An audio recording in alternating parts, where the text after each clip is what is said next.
ಇದು ಒಂದು ಪುರಂದರದಾಸರ ಪದ.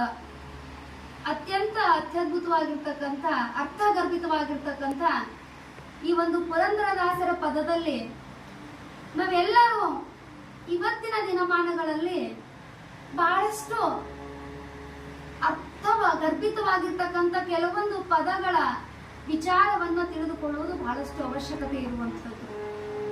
ಯಾಕೆ ಅಂತಂದ್ರೆ ಇವತ್ತಿನ ದಿನ ನಮ್ಮೆಲ್ಲರ ಸುತ್ತಮುತ್ತಲು ಹುಟ್ಟಿಕೊಂಡಿರುವಂಥದ್ದು ನಮ್ಮ ಮನೆಗಳನ್ನ ಹೊರತುಪಡಿಸಿ ಹೆಚ್ಚಾಗಿ ಕಾಣುವಂಥದ್ದು ಯಾವುದು ಅಂತಂದ್ರೆ ವೃದ್ಧಾಶ್ರಮಗಳು ಅಂತ. ವೃದ್ಧಾಶ್ರಮಗಳು ಅಂತ ಅಂದಾಕ್ಷಣ ನೆನಪಿಗೆ ಬರುವಂಥದ್ದು ಯಾವುದು ಅಂತಂದ್ರೆ ಮನೆಯಲ್ಲಿ ಇರ್ತಕ್ಕಂಥ ಮಕ್ಕಳು ತಂದೆ ತಾಯಿಯರನ್ನ ಸರಿಯಾಗಿ ನೋಡಿಕೊಳ್ಳುವುದ ಇರದೇ ಇರುವ ಕಾರಣದಿಂದ ಅಂತ ಹೇಳ್ತಾರೆ. ಅದಕ್ಕಾಗಿ ಪುರಂದರದಾಸರ ಪದ ಇದು ಅತ್ಯಂತ ಒಂದು ಅರ್ಥವನ್ನ ಕೊಡುವಂಥದ್ದು. ಇಲ್ಲಿ ಹೆತ್ತ ತಾಯಿ ತಂದೆಗಳ ಚಿತ್ತವನ್ನು ವಹಿಸಿ ಅಂತಕ್ಕಂಥ ಮಾತನ್ನ ಹೇಳ್ತಾರಲ್ಲ, ಹೆತ್ತ ತಾಯಿ ತಂದೆ, ಹೆತ್ತ ತಾಯಿ ಸ್ವರ್ಗಕ್ಕಿಂತಲೂ ಮಿಗಿಲು ಅನ್ನುವಂತಹ ಮಾತು ನಮಗೆ ನೆನಪಿಗೆ ಬರಬೇಕು ಮೊದಲಿಗೆ. ಯಾಕೆ ಅಂತಂದ್ರೆ ನಮ್ಮ ಮನಸ್ಸಿನಲ್ಲಿ ಇರುವಂತಹ ಬಯಕೆಗಳನ್ನ ತಿಳಿದುಕೊಳ್ಳುವಂತ ಶಕ್ತಿ, ಜೊತೆಗೆ ನಮ್ಮ ನೋವಿನಲ್ಲಿರ್ತಕ್ಕಂಥ ನೋವನ್ನ ಅರ್ಥೈಸಿಕೊಳ್ಳುವಂತಹ ಶಕ್ತಿ, ಆ ಜೀವ ಯಾವುದು ಅಂತಂದ್ರೆ ಅದು ನನ್ನ ತಾಯಿ ಅಂತ ಹೇಳ್ತೇವೆ. ಆದ ಕಾರಣ ತಾಯಿ ಎಲ್ಲದಕ್ಕಿಂತಲೂ ಮಿಗಿಲಾಗಿರುವಂತಹ ಜಗತ್ತಿನಲ್ಲಿ ಇರುವಂತಹ ಅತ್ಯಂತ ಪವಿತ್ರವಾಗಿರುವಂತಹ ವಸ್ತು, ಅದು ಎಲ್ಲವೂ ಕೂಡ ಸಿಗೋದಿಲ್ಲ ಅಂತ. ಎಷ್ಟು ಬೇಕಾದಷ್ಟು ದುಡ್ಡು ಕೊಟ್ಟರೆ ಏನೆಲ್ಲ ಸಿಗಬಹುದು, ಆದ್ರೆ ತಾಯಿ ಸಿಗ್ಲಿಕ್ಕೆ ಸಾಧ್ಯ ಇಲ್ಲ ಅಂತ ಹೇಳ್ತಾರಲ್ಲ. ಆದ ಕಾರಣ ಒಂದು ದೃಷ್ಟಾಂತ ನೆನಪಿಗೆ ಬರುವಂತಹದ್ದು ಏನು ಅಂತಂದ್ರೆ, ತಾಯಿ ಒಂದು ಪುಟ್ಟ ಗ್ರಾಮದಲ್ಲಿ ತಾಯಿ ಮತ್ತು ಮಗ ಇಬ್ಬರೇ ಇದ್ರು. ಮಗ ಚಿಕ್ಕವನಿದ್ದಾಗಲೇ ತಂದೆಯನ್ನ ಕಳೆದುಕೊಂಡಿರ್ತಾನೆ.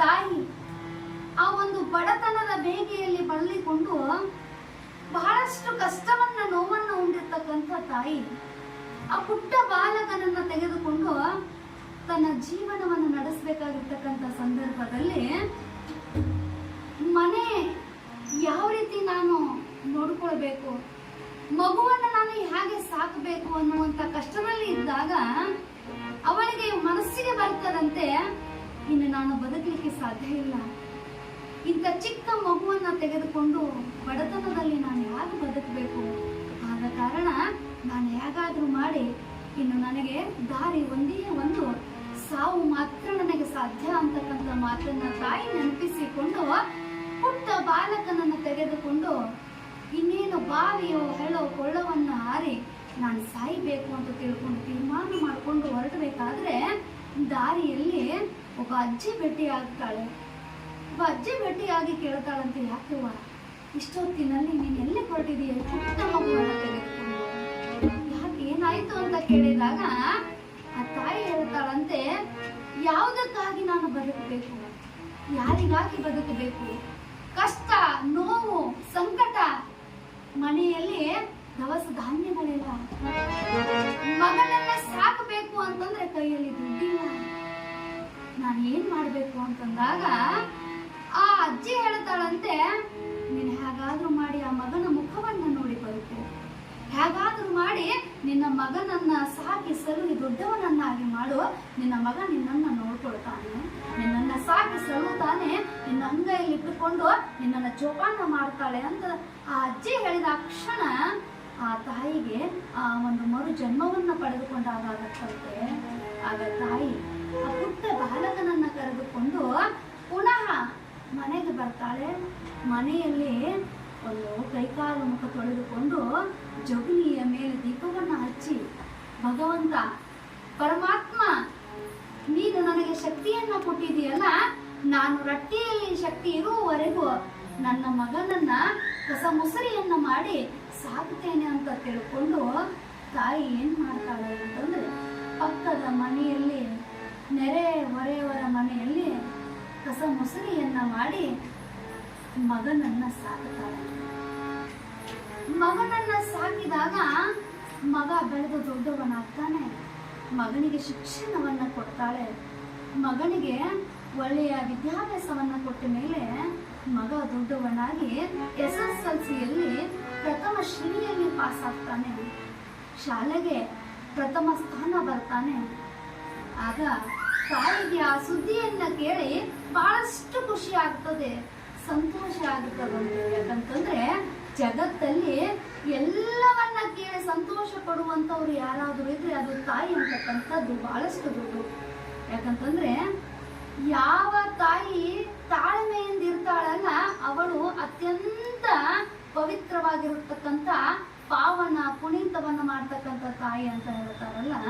ಆದ ಕಾರಣ ತಾಳ್ಮೆಯಿಂದ ಇರುವವಳು ತಾಯಿಯಾಗಿರುವುದರಿಂದ ಅಂತಹ ತಾಯಿ ಇಷ್ಟು ದಿನಗಳ ಕಾಲ ಮಗನ ಮುಖವನ್ನು ನೋಡಿಕೊಂಡು ಅವನನ್ನ ಪಕ್ಕದ ನೆರೆಹೊರೆಯವರ ಮನೆಯಲ್ಲಿ ಅವಳು ಪಾತ್ರೆಗಳನ್ನ ತಿಕ್ಕುತ್ತಾ, ಬಟ್ಟೆಗಳನ್ನ ತೊಳಿತಾ, ಎಲ್ಲವನ್ನ ಮಾಡಿ ಕಷ್ಟವನ್ನ ಸಹಿಸಿಕೊಂಡು ಬಡತನದ ಬೇಗೆಯಲ್ಲಿ ಬಳಲಿ ಬಳಲಿ ನೊಂದು ಬೆಂದು ತಾನು ಒಂದು ಹೊತ್ತು ಗಂಜಿ ಕುಡಿದ್ರೂ ಚಿಂತೆ ಇಲ್ಲ, ನನ್ನ ಮಗ ದೊಡ್ಡವನಾಗಬೇಕು ಅಂತಕ್ಕಂಥ ಆಸೆ ಬಯಕೆಯನ್ನು ಇಟ್ಟುಕೊಂಡಿರ್ತಕ್ಕಂಥ ತಾಯಿ ಏನ್ ಮಾಡಿದ್ಲು, ಮಗನಿಗೆ ಶಿಕ್ಷಣ ಕೊಟ್ಟರು. ಮಗ SSLCಯಲ್ಲಿ ಪ್ರಥಮ ಸ್ಥಾನ ಬಂದ.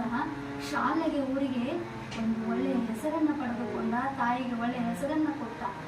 ಆದ್ರೆ ತಾಯಿಗೆ ಓಡೋಡ್ತಾ ಬಂದ ಮಗ ಯವ್ವ ಅಂದ. ತಾಯಿಗೆ ಎಲ್ಲಿಲ್ಲದ ಸುಖ ಸಂತೋಷ ಅನಿಸ್ತು. ಕಣ್ಣಂಚಿನಲ್ಲಿ ಆನಂದ ಬಾಷ್ಪ ಸುರಿತಾ ಇತ್ತು. ಆಗ ತಾಯಿ ಓಡೋಡ್ತಾ ಬಂದು, ಯಾಕೆ ಮಗನ ಏನಾಯ್ತು ಅಂದ್ರು. ಮಗ ಹೇಳಿದ, ಯವ್ವ ನಾನಿವತ್ತು SSLCಯಲ್ಲಿ ಪ್ರಥಮ ಸ್ಥಾನ ಪಡೆದುಕೊಂಡು ಬಂದಿದ್ದೀನಿ, ನಾನು ಉತ್ತಮ ದರ್ಜೆಯಲ್ಲಿ ಪಾಸ್ ಆಗಿದ್ದೀನಿ ಅಂದಾಗ ತಾಯಿ ಮಗುವಿಗೆ ಸಕ್ಕರೆ ತಿನ್ನಿಸ್ತಾಳಂತೆ, ನೀರು ಕೊಡ್ತಾಳಂತೆ. ಯಾಕಂತಂದ್ರೆ ಅದು ಬಿಟ್ರೆ ಬೇರೆ ತಾಯಿಗೆ ಗತಿ ಇರಲಿಲ್ಲ. ಏನಾದ್ರೂ ತಿನ್ನಿಸ್ಬೇಕು ಅಂದ್ರೆ ಅವಳ ಕೈಯಲ್ಲಿ ಸಾಧ್ಯ ಇರಲಿಲ್ಲ. ಸಕ್ಕರೆ ತಿನ್ನಿಸಿ ನೀರು ಕುಡಿಸಿ ಹೇಳ್ತಾಳಂತೆ, ನಿಂದು ಹೀಗೆ ಮುಂದುವರಿಲಪ್ಪ, ನನಗೆ ಕಷ್ಟ ಆದ್ರೂ ಚಿಂತೆ ಇಲ್ಲ, ನೀನು ದೊಡ್ಡವನಾಗಬೇಕು ಅಂತ ಆಸೆ ಇಟ್ಕೊಂಡಿರುವಂತವಳು ನಾನು ಅಂದಾಗ ಮಗ ಒಂದು ಮಾತನ್ನ ಹೇಳ್ತಾಳಂತೆ, ಯವ್ವ ನಿನ್ನನ್ನ ಕರೆದು ಯಾರಾದ್ರೂ ನಿನ್ನ ಮಗ ಎಲ್ಲಿ ಅಂತ ಕೇಳಿದಾಗ ನೀನು ನನ್ನ ತಾಯಿ ಅಂತ ಒಪ್ಪಿಕೊಳ್ಳುವುದಿಲ್ಲ. ಯಾಕಂತಂದ್ರೆ ನೀನು ನನ್ನ ತಾಯಿ ಅಂತ ಹೇಳಲಿಕ್ಕೆ ಯೋಗ್ಯಳಲ್ಲ ಅಂತ ಹೇಳ್ತಾನಂತೆ. ಯಾಕೆ ಅಂತಂದ್ರೆ ನೀನು ನೋಡ್ಲಿಕ್ಕೆ ಕುರೂಪಿಯಾಗಿದ್ದೀಯಾ, ನೀನು ಕಪ್ಪಗಾಗಿದ್ದೀಯಾ, ಜೊತೆಗೆ ನಿನ್ನ ಕಣ್ಣು ಒಂದು ಕುರುಡಾಗಿದೆ. ಆದ ಕಾರಣ ನನ್ನ ಗೆಳೆಯರು ಬಂದು ನಿನ್ನನ್ನು ಯಾರಾದರೂ ಕೇಳಿದ್ರೆ ನಾನು ನಿನ್ನ ಮಗ ಅಲ್ಲ ಅಂತ ಹೇಳಿದ್ರು. ಎಂಥ ಮಾತು! ತಾಯಿ ಕಷ್ಟಪಟ್ಟು ದುಡಿದು ಬಹಳಷ್ಟು ಬಡತನದಿಂದ ಬಳಲಿರ್ತಕ್ಕಂಥ ತಾಯಿ ಮಗನು ಓದಿ ದೊಡ್ಡವನಾಗಬೇಕು ಅಂತಕ್ಕಂಥ ಬಯಕೆಯನ್ನು ಹೊಂದಿರುವಂಥವಳು ಮಗ ಹೇಳ್ತಾನೆ, ನೀನು ನನ್ನ ತಾಯಿ ಅಲ್ಲ, ನೀನು ನನ್ನ ತಾಯಿ ಅಲ್ಲ ಅಂತ ಹೇಳು ಅಂದಾಗ ತಾಯಿಗೆ ನೋವಾಗುತ್ತದೆ, ಕಷ್ಟ ಆಗ್ತದೆ. ಆದರೂ ಕೂಡ ನೋವನ್ನು ಉಂಟಾಳೆ. ಒಳಗಡೆ ಆ ಸಂಕಟವನ್ನು ಇಟ್ಟುಕೊಂಡು ತಾಯಿ ಹೇಳ್ತಾಳಂತ, ಆಯ್ತಪ್ಪ ಮಗನೇ, ನಿನಗೋಸ್ಕರ ನಾನು ಸುಮ್ಮನೆ ಇರ್ತೀನಿ ಅಂತ ತಿಳ್ಕೊಂಡು ಆ ನೋವನ್ನು ಅಲ್ಲಿಯೇ ನುಗ್ಗಿ ಬಿಡ್ತಾಳೆ. ಹಾಗೆ ಕಷ್ಟಪಟ್ಟು ಮುಂದುವರಿಸಿಕೊಂಡು ಮಗನಿಗೆ ಶಿಕ್ಷಣವನ್ನು ಕೊಡಿಸ್ತಾಳೆ. ಮಗ ಫಸ್ಟ್ ಇಯರ್ ಸೆಕೆಂಡ್ ಇಯರ್ PUCಯಲ್ಲಿ ಒಂದು ಸೈನ್ಸ್ ವಿಜ್ಞಾನದಲ್ಲಿ ಒಂದು ಉತ್ತಮ ದರ್ಜೆಯಲ್ಲಿ ಪಾಸ್ ಆಗ್ತಾನೆ. ಜೊತೆಗೆ ಇಂಜಿನಿಯರಿಂಗ್ ಕೂಡ ಮಾಡಿಸ್ತಾಳೆ ತಾಯಿ ಕಷ್ಟಪಟ್ಟು. ಇಂಜಿನಿಯರಿಂಗ್ ಮುಗಿದ ಮೇಲೆ ಬೆಂಗಳೂರಲ್ಲಿ ಒಂದು ಉದ್ಯೋಗ ಹುಡುಕ್ತಾ ಹೋದಾಗ ಒಂದು ಒಳ್ಳೆಯ ಕಂಪನಿಯಲ್ಲಿ ಅವನಿಗೆ ಉದ್ಯೋಗ ದೊರಕುತ್ತದೆ. ಆಗ ಉದ್ಯೋಗದ ಮೇಲೆ, ಕೆಲಸದ ಮೇಲೆ ಆ ಕಾಯಕದಲ್ಲಿ ನಿರತನಾಗಿ ಮಗ ಅಲ್ಲೇ ಹೋಗಿ ಬಿಡ್ತಾನೆ. ಇಲ್ಲಿ ತಾಯಿ ದಾರಿ ಕಾಯ್ತಾಳೆ. ಮಗ ಬರ್ತಾನೆ. ನನ್ನ ಮಗನಿಗೆ ಮದುವೆ ಮಾಡಬೇಕು, ಮೊಮ್ಮಕ್ಕಳನ್ನ ತೆಗೆದುಕೊಂಡು ಆಟ ಆಡಿಸ್ಬೇಕು, ಅವರ ಸುಖವನ್ನ ಕಾಣಬೇಕು ಅಂತ ತಿಳ್ಕೊಂಡು ತಾಯಿ ದಾರಿ ನೋಡ್ತಾ ಇರ್ತಾಳೆ. ಎಲ್ಲಿಯ ಮಗ ಹೋಗ್ಬಿಡ್ತಾಳೆ. ಮಗ ಅಲ್ಲೇ ಬೆಂಗಳೂರಲ್ಲಿ ಸೆಟ್ಲ್ ಆದ. ಅಲ್ಲೇ ಕಂಪನಿಯಲ್ಲಿ ಉದ್ಯೋಗ ಹುಡುಕೊಂಡು ಅಲ್ಲೇ ಒಬ್ಬ ಹೆಣ್ಣನ್ನ ಪ್ರೀತಿಸಿ ಮದುವೆ ಕೂಡ. ಇಲ್ಲಿ ತಾಯಿ ಇದ್ದ ಕಡೆ ಒಂದು ಪುಟ್ಟ ಗ್ರಾಮದಲ್ಲಿ, ಪುಟ್ಟ ಮನೆಯಲ್ಲಿ, ಹಾಳು ಬಿದ್ದ ಮನೆಯಲ್ಲಿ ತಾಯಿ ದಾರಿ ಕಾಯ್ತಾ ಇದ್ದಾಳ. ಮಗ ಬರ್ಲಿಕ್ಕೆ ಇಲ್ಲವೇ ಇಲ್ಲ. ಆಗ ಮಗನ ಗೆಳೆಯನನ್ನ ಕರೆದುಕೊಂಡು ಬಂದು ತಾಯಿ ಹೇಳ್ತಾಳಂತೆ, ನನ್ನ ಮಗನ ಮುಖವನ್ನ ನೋಡ್ಬೇಕಂತ ಆಸೆ ಪಟ್ಟಿದ್ದೀನಿ. ಆದ ಕಾರಣ ಅವ ಎಲ್ಲಿದ್ದಾನ ನನ್ನ ಮಗ, ಒಂದಿಷ್ಟು ಪತ್ತೆಯನ್ನ ಮಾಡು, ಅವನ ಅಡ್ರೆಸ್ ಅನ್ನು ಹುಡುಕಿಕೊಂಡು ಬಾ, ನಾನು ನೀನು ಸೇರಿ ನನ್ನ ಮಗನ ಮುಖವನ್ನ ನೋಡಿ ಬಂದ್ರೆ ಆಯ್ತು ಅಂತ ತಿಳ್ಕೊಂಡು ತಾಯಿ ಹೇಳಿದಾಗ ಅವನು ಹೋಗಿ ಆ ಒಂದು ಬೆಂಗಳೂರಲ್ಲಿ ಕಂಪನಿಯಲ್ಲಿ ಇರ್ತಕ್ಕಂಥ ಆ ಒಂದು ಕಂಪನಿಯ ಅಡ್ರೆಸ್ ಅನ್ನು ತೆಗೆದುಕೊಂಡು ಬಂದು ತಾಯಿಗೆ ಕೊಟ್ಟಾಗ ಆಯ್ತು ಅಂತ ತಿಳ್ಕೊಂಡು ಮರುದಿನವೇ ಮಗನ ಗೆಳೆಯನನ್ನ ಕರೆದುಕೊಂಡು ತಾಯಿ ಇದ್ದದರಲ್ಲಿ ಒಂದಿಷ್ಟು ತಿನಿಸುಗಳನ್ನ ಮಾಡಿಕೊಂಡು ಮಗನನ್ನ ಕಾಣುವ ಹಂಬಲದಿಂದ ತಾಯಿ ಹೊರಡ್ತಾಳೆ ಬೆಂಗಳೂರಿಗೆ. ಹೋಗ್ತಾಳೆ ಬೆಂಗಳೂರಿಗೆ. ಮಗ ಒಂದು ದೊಡ್ಡ ಅರಮನೆ ಅಂತ ಮನೆಯನ್ನ ಕಟ್ಟಿಸಿದಾನೆ. ಮಗನ ಮನೆಯ ಬಾಗಿಲ ಮುಂದೆ ಸಾಕಷ್ಟು ಪಾದರಕ್ಷೆಗಳಿವೆ. ಮಗ ಫೋನಲ್ಲಿ ಸೂಟು ಬೂಟು ಹಾಕೊಂಡು ಫೋನಲ್ಲಿ ಮಾತಾಡ್ತಾ ಇದ್ದಾನ.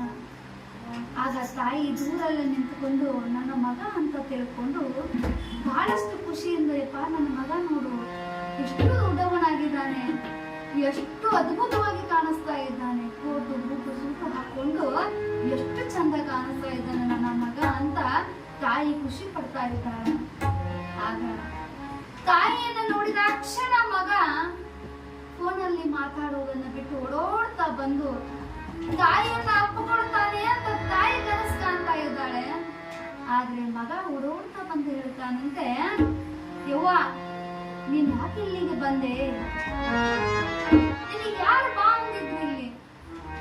ನನ್ನ ಮನೆಯಲ್ಲಿ ಒಂದು ದೊಡ್ಡ ಮೀಟಿಂಗ್ ನಡೀತಾ ಇದೆ, ಅಧಿಕಾರಿಗಳು ಬಂದಿದ್ದಾರೆ, ನಾನೊಬ್ಬ ದೊಡ್ಡ ಕಂಪನಿಯ ಮ್ಯಾನೇಜರ್ ಆಗಿದ್ದೇನೆ, MD ಇದ್ದೇನೆ, ನಿನ್ನ ಯಾರು ಇಲ್ಲಿ ಬಾ ಅಂದ್ರು, ನೀ ನನ್ನನ್ನ ಅವಮಾನ ಮಾಡ್ಲಿಕ್ಕೆ ಬಂದಿದೀಯಾ ಅಂತ ಮಗ ಬಾಯಿಗೆ ಬಂದ ಹಾಗೆ ಮಾತಾಡ್ತಾನೆ. ತಾಯಿಗೆ ಒಳಗಡೆ ಬಾ ಅಂತ ಕರೆಯೋದಿಲ್ಲ, ನನ್ ಮದುವೆ ಆಗಿದೆ ಮಕ್ಕಳಾಗಿದೆ ಅಂತ ಹೇಳೋದಿಲ್ಲ. ನೀನ್ ಯಾಕೆ ಇಲ್ಲಿಗೆ ಬಂದೆ, ನನಗೆ ಅವಮಾನ ಆಗ್ತಿದೆ, ನೀನು ಮರಳಿ ಊರಿಗೆ ಹೋಗ್ಬೇಕು ಅಂತ ತಾಯಿಗೆ ಹೇಳ್ತಾನಲ್ಲ. ಎಂತಹ ಮಗ ಅಂತ ತಾಯಿ ಕಷ್ಟಪಟ್ಟು ಶಿಕ್ಷಣವನ್ನು ಕೊಟ್ಲಲ್ಲ. ಹಾಗಾದ್ರೆ ಈ ಶಿಕ್ಷಣ ಅನ್ನೋದು ಯಾವುದಕ್ಕಾಗಿ ಅಂತ, ಅದಕ್ಕಾಗಿ ಹೇಳ್ತಾರೆ education is not about employment ಅಂತ.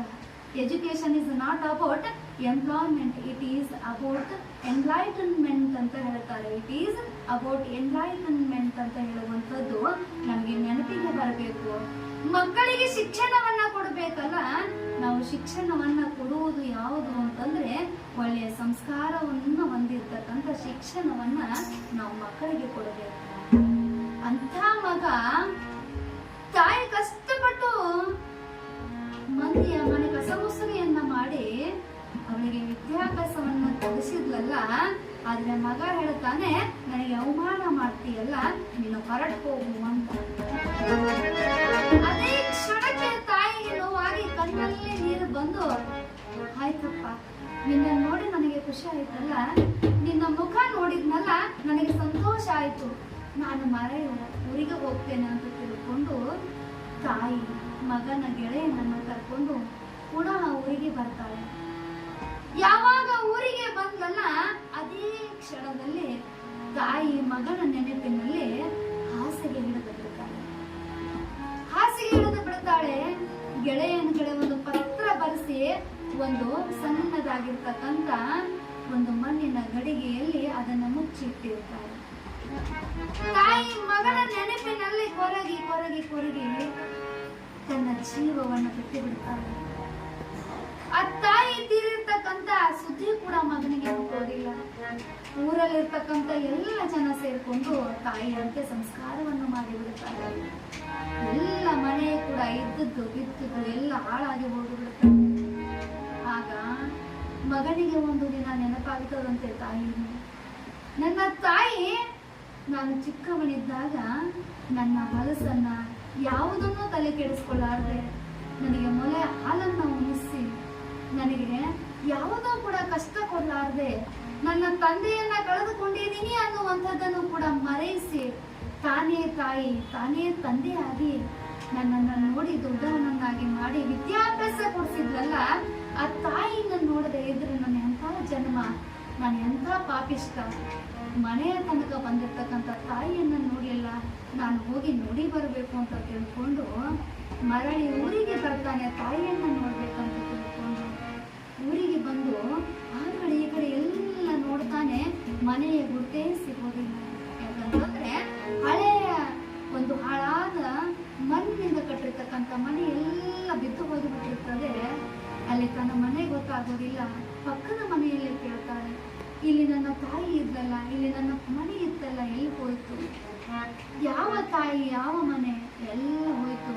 ನಿನ್ನ ತಾಯಿ ಕೂಡ ನಿನ್ನ ನೆನಪಿನಲ್ಲಿ ನಿನ್ನ ಮುಖವನ್ನು ನೋಡಬೇಕು, ನನ್ನ ಮಗನನ್ನ ಕಾಣಬೇಕು ಅಂತ ತಿಳ್ಕೊಂಡು ಹಂಬಲಿಸಿ ಅವಳು ಪ್ರೀತಿಯಿಂದ ನನ್ನ ಮಗನ ಜೊತೆ ಇರಬೇಕು ಅಂತ ತಿಳ್ಕೊಂಡು ಹೋದಾಗ ನಿನ್ನ ನೋಡದೇ ಇದೆಯಲ್ಲ, ಆಗ ನಿನ್ನ ನೆನಪಿನಲ್ಲಿ ತಾಯಿ ತೀರ್ಬೋದ್ಲಪ್ಪ. ನಿನ್ನ ಮನೆ ಹಾಳಾಗಿರ್ತಕ್ಕಂಥ ಈ ಮಣ್ಣಿನಿಂದ ಕಟ್ಟಿರ್ತಕ್ಕಂಥ ಎಲ್ಲ ಮನೆ ಬಿದ್ದು ಹೋಗಿದೆ, ಇದೇ ನಿನ್ನ ಮನೆ ಜಾಗ ಅಂದಾಗ ಅವನಿಗೆ ಕಣ್ಣಲ್ಲಿ ನೀರು ಬರ್ತದೆ. ಬಹಳಷ್ಟು ಕಷ್ಟಪಟ್ಟು ನನ್ನ ತಾಯಿ ನನಗೆ ಕಳಿಸಿದ್ರಲ್ಲ, ನಾನು ಎಂಥ ತಪ್ಪು ಮಾಡಿದೆ, ಎಂಥ ನೋವು ಮಾಡಿದೆ ಅಂತ ತಿಳ್ಕೊಂಡು ಮನೆಯಲ್ಲಿರ್ತಕ್ಕಂಥ ಎಲ್ಲವನ್ನ ಆ ಕಡೆ ಈ ಕಡೆ ಧೂಳು ಕಟ್ಟಿರ್ತಕ್ಕಂಥದ್ದು ಎಲ್ಲವನ್ನ ಜಾಡಿಸಿ ಮಣ್ಣಲ್ಲಿರ್ತಕ್ಕಂಥ ಎಲ್ಲವನ್ನ ಕಲ್ಲು ಮಣ್ಣನ್ನ ಒದ್ದು ಒಳಗಡೆ ಹೋಗ್ತಾನೆ. ಒಳಗಡೆ ಹೋಗಿ ನನ್ನ ತಾಯಿ ನನಗಾಗಿ ಏನಾದ್ರೂ ಇಟ್ಟಿರಬಹುದಾ, ಏನಾದ್ರೂ ಕೊಟ್ಟಿರಬಹುದಾ ಅಂತ ತಿಳ್ಕೊಂಡು ಹುಡುಕ್ತಾನೆ. ಒಂದು ಮಾಡಣಿಯಲ್ಲಿ ಒಂದು ಕಪಾಟಿನಲ್ಲಿ ಒಂದು ಮಣ್ಣಿನ ಗಡಿಗೆಯಲ್ಲಿ ಒಂದು ಚಿಕ್ಕದಾಗಿರ್ತಕ್ಕಂಥ ಪತ್ರ ಇರ್ತದೆ. ನನ್ನ ತಾಯಿ ನನಗಾಗಿ ಇಟ್ಟಿರುವಂತ ಪತ್ರದಲ್ಲಿ ಏನಿದೆ ಅಂತ ಬಿಚ್ಚಿ ಓದಿ ನೋಡಿದಾಗ ಅವನ ಕಣ್ಣಲ್ಲಿ ಬರಲಿಕ್ಕೆ ಪ್ರಾರಂಭ ಆಗುತ್ತದೆ.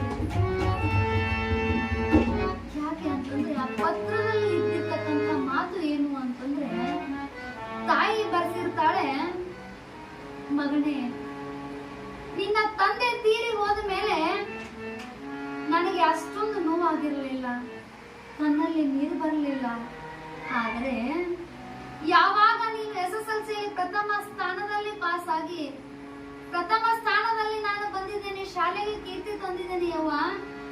ಆದ್ರೆ ನನ್ನನ್ನು ಕೇಳಿಕೊಂಡು ನನ್ನ ಮನೆಯ ಬಾಗಿಲಿಗೆ ಯಾರಾದ್ರೂ ನನ್ನ ಗೆಳೆಯರು ಬಂದ್ರೆ ನೀನೇ ನನ್ನ ತಾಯಿ ಅಲ್ಲ. ಯಾಕೆ ಅಂತಂದ್ರೆ ನೀನು ನೋಡ್ಲಿಕ್ಕೆ ಅಸಹ್ಯವಾಗಿದ್ದೀಯಾ, ಕಪ್ಪಗಿದ್ದೀಯಾ, ಜೊತೆಗೆ ನಿನ್ನ ಕಣ್ಣಿಲ್ಲ ಕುರುಡಿಯಾಗಿದ್ದೀಯಾ ಅಂತ ಅಂದಿರಲ್ಲ ಮಗಳೇ. ಅದಕ್ಕಾಗಿ ನನಗೆ ಬಹಳಷ್ಟು ನೋವಾಯಿತು ಮಗಳೇ. ನಾನು ಯಾಕೆ ಕಪ್ಪಗಾದೆ, ನನಗೆ ಯಾಕೆ ಕಣ್ಣು ಕುರುಡಾಯಿತು ಅಂತ ಹೇಳಿದ್ರೆ, ನೀನು ಚಿಕ್ಕವನಿದ್ದಾಗ 7 ವರ್ಷದವನಿದ್ದಾಗ ಚಿನ್ನಿ ದಾಂಡು ಆಡುವಂತ ಪ್ರಸಂಗ ಇದ್ದಾಗ ಆ ಒಂದು ಸಂದರ್ಭದಲ್ಲಿ ಆ ಒಂದು ಕಟ್ಟಿಗೆ ಚೂರು ನಿನ್ನ ಕಣ್ಣಿಗೆ ಬಡಿದು ನಿನ್ನ ಕಣ್ಣು ಹೋಗಿತ್ತು ಮಗನೇ.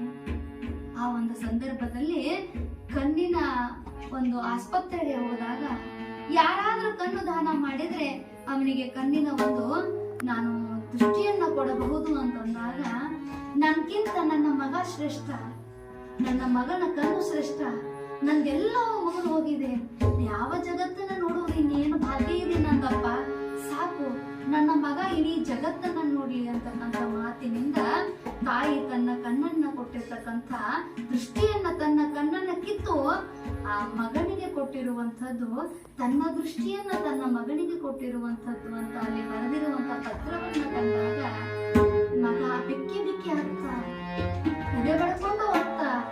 ಆದ್ರೆ ಎಲ್ಲಿ ತಾಯಿ, ಎಲ್ಲಿ ತಾಯಿ? ತಂದೆಯನ್ನ ಕಳೆದುಕೊಂಡಿರ್ತಕ್ಕಂಥ ಮಗ ತಾಯಿಯನ್ನ ಚೆನ್ನಾಗಿ ನೋಡ್ಲಿಲ್ಲ, ಇದ್ದಾಗ ತಾಯಿಯನ್ನ ನೆನೆಸ್ಲಿಲ್ಲ, ಇದ್ದಾಗ ತಾಯಿಯ ಮನಸ್ಸನ್ನ ನೋಯಿಸಿದ, ಬಂದಾಗ ತಾಯಿಯನ್ನ ಪ್ರೀತಿಯಿಂದ ಮಾತನಾಡಿಸಲಿಲ್ಲ, ತಾಯಿ ನೀನೇ ನನಗೆ ಎಲ್ಲ ಬಂಧು ಬಳಗ ಅಂತ ಅನ್ಲಿಲ್ಲ. ತಾಯಿಯನ್ನ ಕಳೆದುಕೊಂಡ ಮೇಲೆ ಎಲ್ಲವೂ ಹೋಯ್ತಲ್ಲ ಅಂತ ನೋವು ಮಾಡಿದ ಮೇಲೆ ಆಯ್ತು ಅಂತ ತಿಳ್ಕೊಂಡು ತಾಯಿಯನ್ನ ಕಳೆದುಕೊಂಡಾಗ ಮನಸ್ಸಿಗೆ ನೋವಾಗಿತ್ತು. ಆದ ಕಾರಣ ಹೇಳುತ್ತಾರೆ, ಎಷ್ಟು ಕೋಟಿ ಗಳಿಸಿದನು, ಶತಕೋಟಿ ಗಳಿಸಿದರೇನು, ಸತಿ ಇದ್ದರೇನು ಸುತರಿದ್ದರೇನು, ಶತಕೋಟಿ ಗಳಿಸಿದರೇನು, ಸತಿ ಇದ್ದರೇನು ಸುತರಿದ್ದರೇನು, ನಿಜ ಬೋಧೆ ಒಂದಿಲ್ಲದಿದ್ದರೆ ಕಾನನದ ಬೆಳದಿಂಗಳಂತೆ ಎಲ್ಲವೂ ನಿಷ್ಫಲ ಅಂತ ಹೇಳ್ತಾರಲ್ಲ.